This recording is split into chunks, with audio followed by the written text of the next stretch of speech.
ایک چھوٹا سا قافلہ حضرت خواجہ حسن بصری کے ہمراہ بیت اللہ کے حج کو گیا۔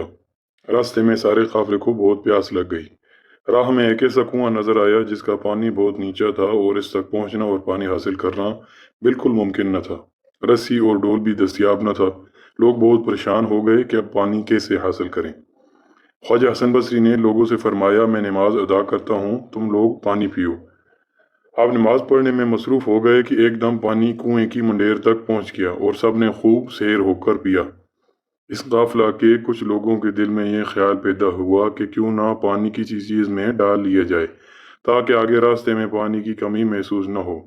ابھی وہ لوگ پانی ساتھ لے جانے کا انتظام کرنے کے بارے میں سوچ رہے تھے کہ پانی فوراً نیچے اتر گیا۔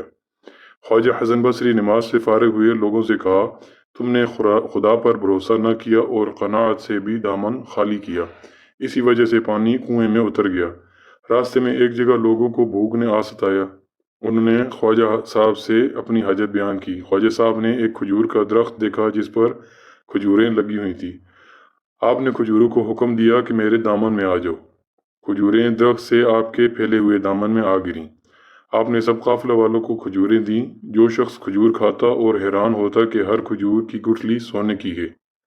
لوگ گٹھلیوں کو مدینے لے گئے اور فروخت کیا اور اپنی ضروریات پوری کرنے کے علاوہ باقی مال خیرات کر دیا۔ خواجہ حسن بصری نے لوگوں سے کہا، اللہ تعالیٰ نے آپ لوگوں کو حج کا انعام ان سونے کی گٹھلیوں کی شکل میں دیا ہے، لہٰذا ہمیشہ صبر اور توکل کا دامن تھامے رکھو۔